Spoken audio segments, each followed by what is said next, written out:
Hey folks, thanks for tuning in today. My name is Justin Lutz. I'm the founder of Bong Barbell Training. We are the only barbell training club in Siem Reap, Cambodia. Our mission is to make Cambodia strong again by teaching the squat, press, deadlift, and bench press.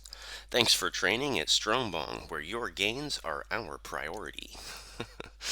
Okay, it's our second video, the squat.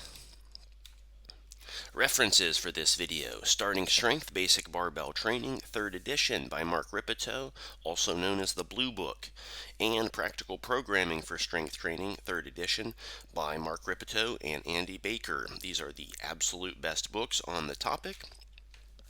If you go to Amazon, you can find the Blue Book for $24.25. So stop what you're doing right now, order the Blue Book, and then we'll resume the video. The squat. The squat is the most useful exercise in the weight room. It's the most valuable tool for building strength, power, and size. The squat is the only exercise which allows direct training of hip drive, or as Mark Ripito calls it, hip drive. Hip drive is the active recruitment of the posterior chain. So what is the posterior chain? It's the muscles that produce hip extension. Take a look at the trainee in this picture. They're in the bottom of a squat. When you're at the bottom of a squat, you're in hip flexion. And when the trainee comes up from the bottom, they will produce hip extension with the posterior chain muscles.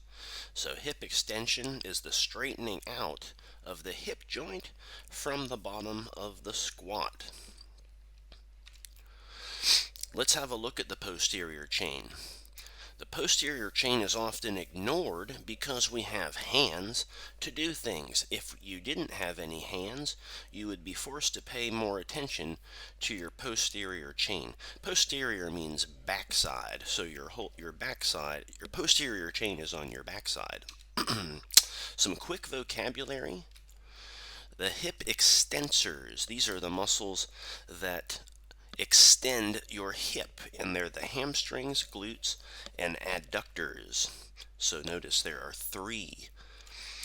But there's only one muscle group that extends your knees, and that's the quads. So your knee extensors are only your quads, and that's why your quads get more sore when you squat, because there's only one muscle group to extend your knees, and there are 3 muscle groups to extend your hips. We'll do a squat that's deliberately designed to use the most amount of muscle mass, because that's the most efficient way to get stronger and produce more force. Our lower back muscles are our spinal erectors, and they facilitate a rigid lower back that allows an efficient transmission of force via hip drive. So hip drive is this upward arrow when we shove our butt up out of the bottom, and you can think of the hips as the engine and the rigid low back or spinal erector muscles as the transmission that allow this efficient transfer of force. The stretch reflex. Take a look at the trainee in the picture. He's in the bottom of a squat. The bottom of a squat is very much a loaded stretch, and a loaded stretch is more effective than an unloaded stretch. So if you do yoga, it's not as effective for your useful mobility as barbell training is. And I know that might be hard to believe, but it's true, because a loaded stretch, like you see in the bottom of a squat, is more effective at increasing your mobility, the range of motion that you have control over. The stretch reflex happens at the bottom of the squat.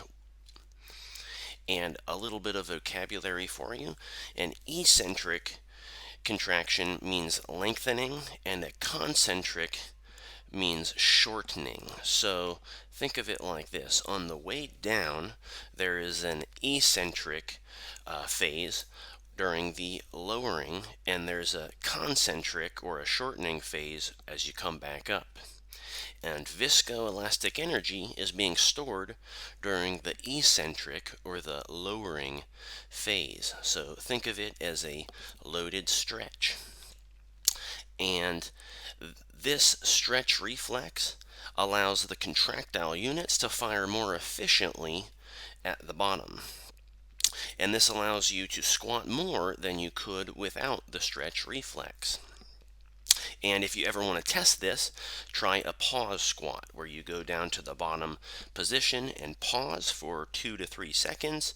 And you'll find when you try to drive your butt up out of the bottom, it's much more difficult because you don't have the stretch reflex to help you. The core. All of the core muscles work isometrically during a squat or a deadlift, a heavy barbell squat or deadlift. Isometrically means they don't move, so they're held rigid. And this strengthens all of the core muscles in the way that they're intended to get strong. So the core muscles are intended to get strong isometrically, like bracing your core, holding it rigid, not by bending. So contrary to popular belief, doing sit-ups and crunches do not strengthen the core very effectively, and they may actually cause low back pain. Everybody thinks that they should do sit-ups and crunches to strengthen their core, but remember, strength is force production, and you can't produce very much force with a crunch, can you? In fact, there are little discs in your lower back. These are your intervertebral discs, and when you wiggle these around doing crunches and sit-ups, you are most likely causing irritation between these intervertebral discs, and it's also just not very effective at strengthening your core. So you can stop doing sit-ups and crunches, and you can start bracing your core correctly when you squat and deadlift. It's much more effective at strengthening your core. And also, did you know that balance is being trained in the squat?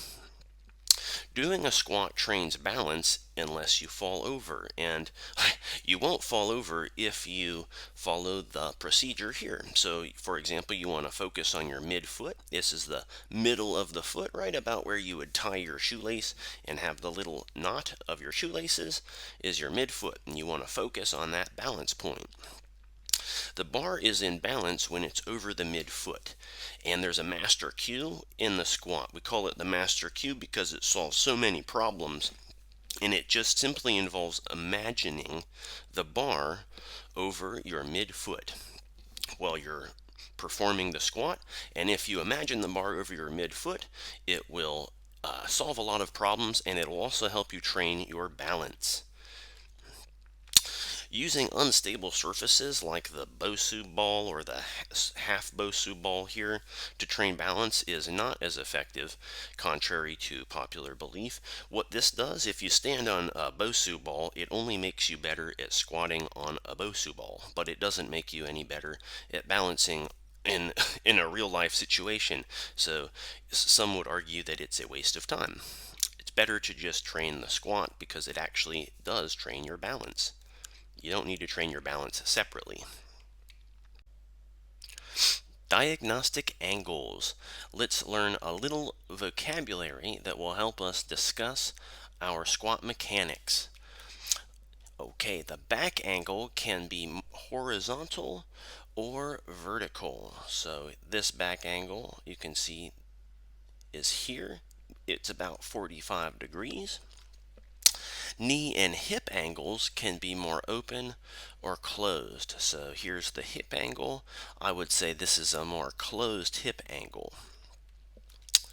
So let's try to use that vocabulary and discuss a couple of pictures.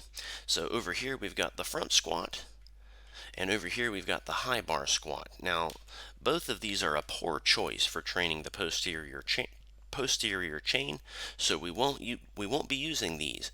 But let's discuss quickly why that is. The front squat has a very vertical back angle. See how upright the torso is.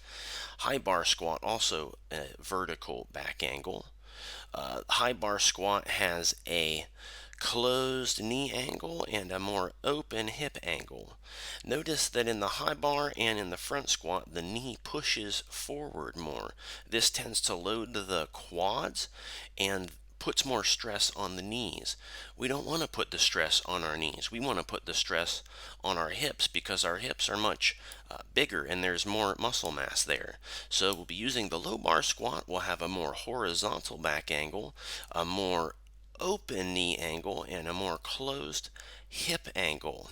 And this will put the stress on our hips more than our knees. Notice the knees are further back than they are in the high bar and front squat. So sit your butt back and load your hips.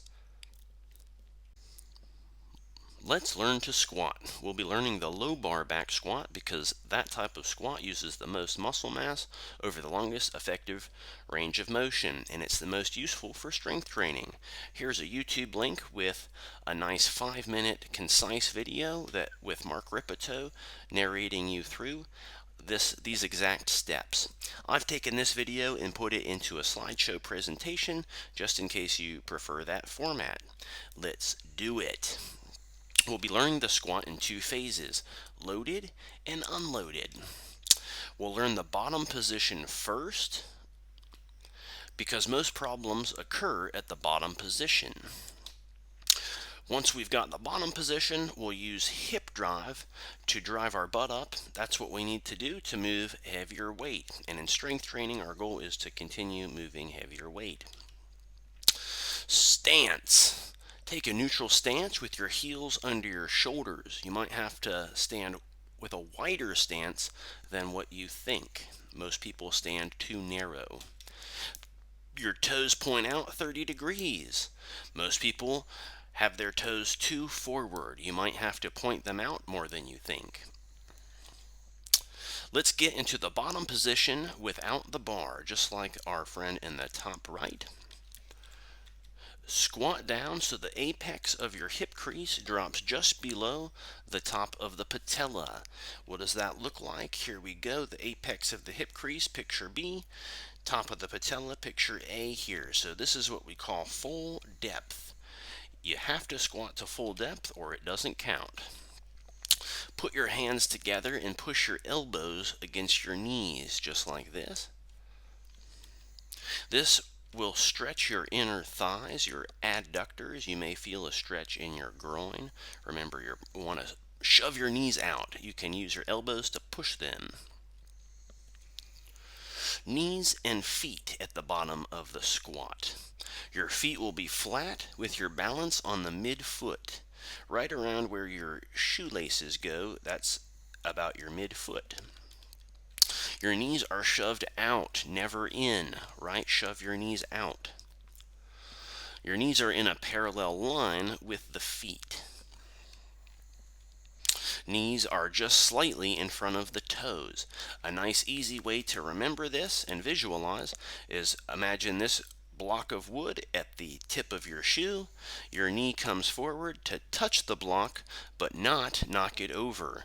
If your knee knocks the block over, your knee was too far forward. So that's what we mean when we say knees just slightly in front of the toes. Touch the block, don't knock it over.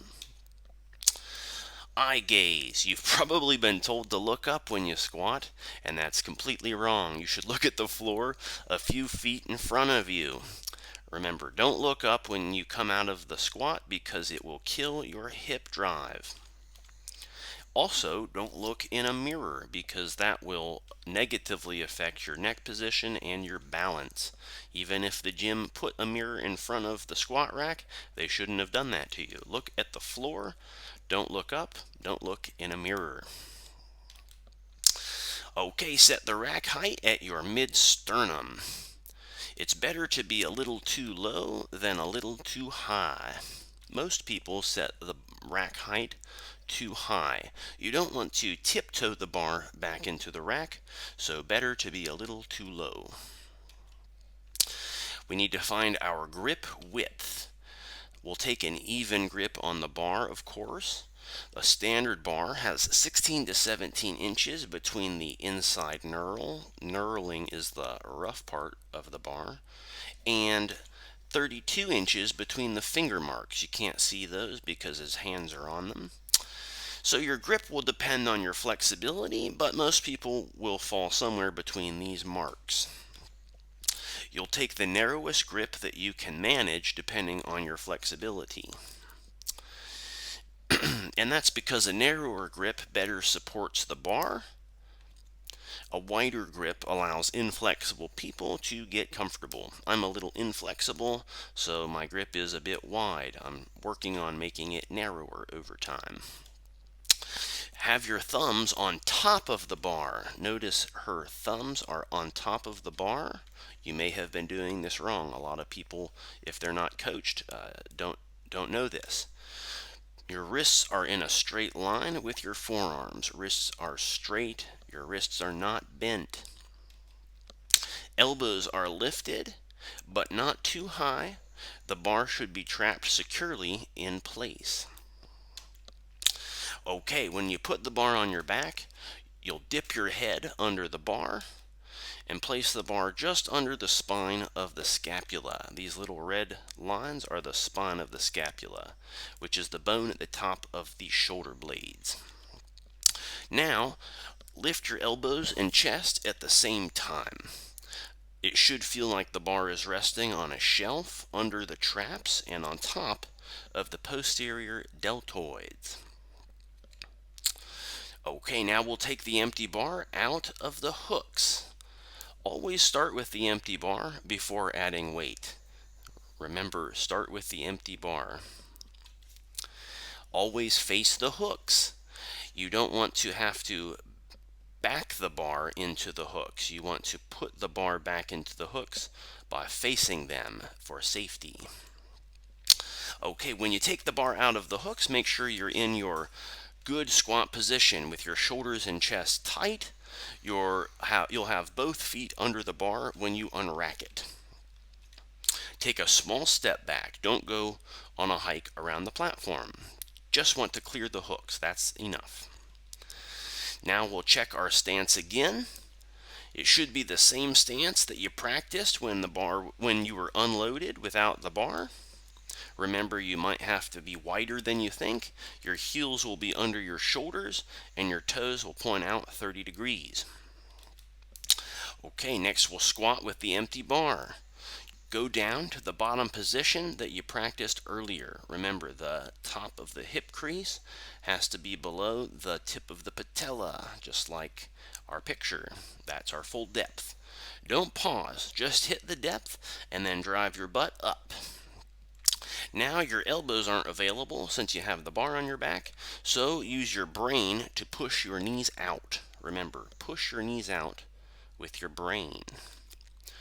Come up from the bottom. Drive your butt up, not forward, not backwards. That's hip drive. When Mark Ripito puts his fist on this guy's back, that pushing up against the fist is our hip drive. Imagine a chain hooked to your low back that's pulling you straight up. Don't let your weight go into your toes. We might think of the cue, stay in your hips, or mid-foot balance. So don't let your weight shift forward into your toes. Stay on your mid-foot and keep your weight in your hips. We'll squat the empty bar in sets of 5. So the procedure for doing these are to look at the floor 5 feet in front of you, take a big breath, hold it, squat down, weight is on your mid-foot balance point. If you have balance problems, you probably have too vertical a back angle, and then drive your butt up out of the bottom. Sets of 5. When you're squatting the empty bar, here are some cues or reminders that will help you get started. Sit back. Lean forward. Remember the horizontal back angle. Shove your knees out. This helps you get to full depth. Most people who can't get to the correct depth aren't shoving their knees out enough. Point your nipples to the floor. Use your hips, not your knees, not your legs. And most importantly, Your hip crease must go below the top of the patella for full depth. In the squat, depth is critical, so we can't accept squats that are high. Work on getting to full depth first before you progress your weight. After your set of 5, it's time to rack the bar. When you rack the bar, touch the uprights. These are the uprights. Not the hooks. These are the hooks. If you fish around trying to find the hooks, you'll eventually miss one. If you touch the uprights, you know you'll be over the hooks. Do a few more sets of 5 with the empty bar to practice the movement pattern. Try to improve it based on the cues that we've seen today. Then once the movement pattern is good enough, you can start adding weight in even increments. You'll add the weight in even increments until the next jump in weight would compromise your form, and that is your first squat workout. Remember, this is the starting strength novice progression. So this is just our starting weight. Don't try to set any new records on your first session. You're just finding your starting point, and you'll have plenty of time to add weight to the bar in the future. You're going to wait 48 to 72 hours before your next session. You'll come back and you'll squat three sets of 5 at a slightly heavier weight.